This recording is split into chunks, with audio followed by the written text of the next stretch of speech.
খেলায় পড়া। আনিস মোহাম্মদের আম্মাম মডেলে ভাষা শিক্ষায় নতুন সম্ভাবনা।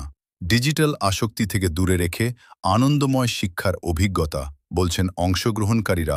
Enamul Haque Arif, bureau chief. ব্রাহ্মণবাড়িয়া প্রচলিত শিক্ষা ব্যবস্থার একঘেয়েমি ও মুখস্থ নির্ভরতার বাইরে গিয়ে খেলাধুলার মাধ্যমে ভাষা শেখার এক অভিনব পদ্ধতি আম্মাম মডেল নতুন করে আলোচনা এসেছে।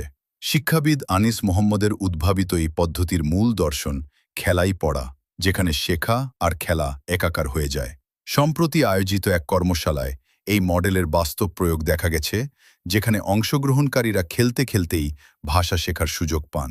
শিশু, কিশোর ও তরুণদের অংশগ্রহণে আয়োজিত এই কর্মশালায় ছিল বিভিন্ন ধরনের ভাষাভিত্তিক খেলা, দলীয় কার্যক্রম, গল্প বলা, অভিনয় এবং পরিস্থিতিভিত্তিক সংলাপ চর্চা।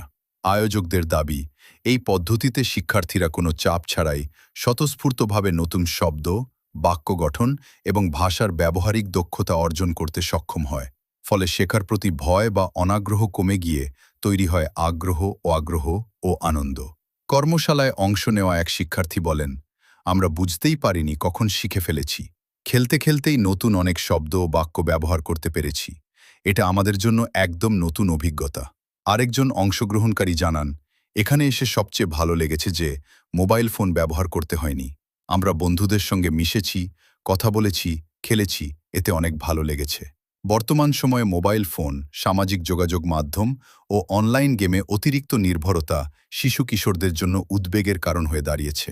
অনেকেই এই প্রবণতাকে ডিজিটাল কোকেন হিসেবে উল্লেখ করছেন।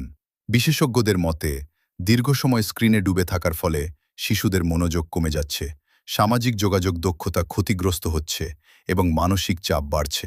এই প্রেক্ষাপটে আম্মাম মডেলের কর্মশালাটি অংশগ্রহণকারীদের জন্য এক ভিন্নধর্মী অভিজ্ঞতা হয়ে ওঠে।